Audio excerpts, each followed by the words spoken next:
Dan, it's good to have you with us. Sadly, the topic is utterly preposterous. Dangerous, nonsensical, tragic, and in a way tragicomic. Look, all kinds of people around the world are given to conspiracy theories. In the Arab Middle East, it is especially prevalent for a lot of reasons, some of them perhaps cultural, mainly I think to do with the fact that governments and the media in a region have not historically been particularly credible, so people seek their truth elsewhere. The capacity to believe things that are clearly fantastical and absurd from a different type of mindset is always fascinating. In this particular case, it really is exasperating because, of course, in the current era, it gets vehiculated on social media. It's also dangerous for the day after scenario in Israel because I think probably the security establishment and many reasonable people around Israelis and Palestinians and Arabs around the region want the PA to have a role in governing Gaza after Hamas is hopefully eradicated, and for the PA to discredit itself by signing on to such malicious fictions is a sign that not everything is well with the PA, basically. Now, from Israelis' perspective, they're not surprised that the PA might say something like this. I mean, again, Mahmoud Abbas wrote his PhD thesis on denying the Holocaust. It's not a surprise he'd deny another attack and massacre of Jewish civilians. But to see the lie repeated in large scale by Westerners and young people in the West who you'd think have access to the information, have access to the internet, where they've seen the videos in many cases, it's mind-boggling. I mean, you called them yourself useful idiots. They're either idiots or ignoramuses or anti-Semites. It's one of the three.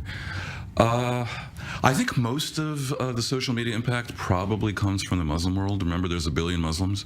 So if every person in North America and Western Europe were tweeting for Israel, they might still get beaten in terms of pure numbers and virality. Not much you can do about that.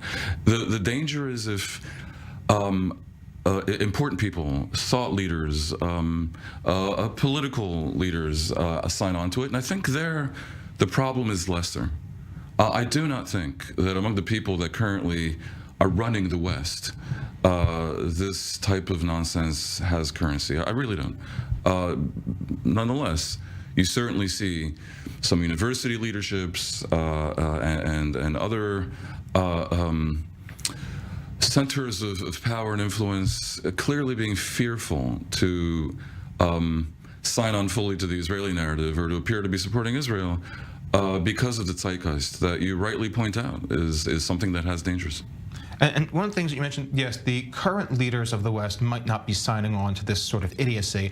Unfortunately, if you look 5 years down the line, a lot of these voters are going to be electing a new crop of Western leaders. We already have large swaths of Congress that are enamored with crazy conspiracy theories, some of which, such as the radical progressive wing of the Squad, already endorsing the Palestinian side in this. Is that only going to grow? Errol, it's not wide swaths. We see the beginnings of it. As I've said before, there is absolutely a problem with Gen Z, in the US in particular, but also in the UK and other parts of Europe, people who are 18 to 24, who in poll after poll reflect not only an opposition to Israel, not only an inclination towards some positions that could be seen as anti-Semitic, but also indifference towards democracy and capitalism and liberalism and all the things, all the aspects of Western civilization that have benefited them and have given them the freedom to hold ridiculous and offensive views. You can hope that it is simply the folly of youth and that they'll get over it.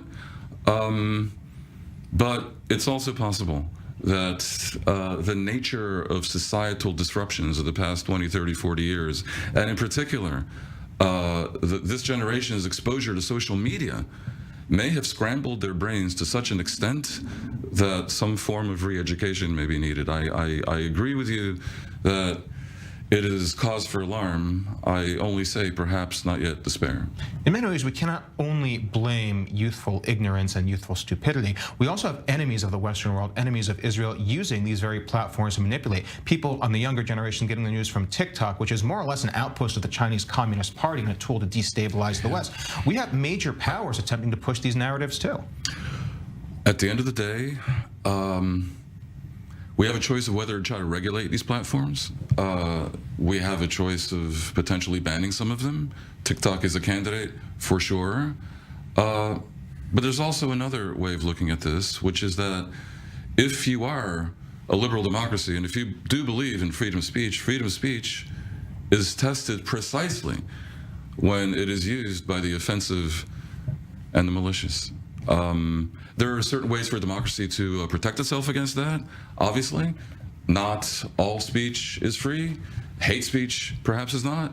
But these are difficult topics, and we're not going to resolve it here. There's no easy answer.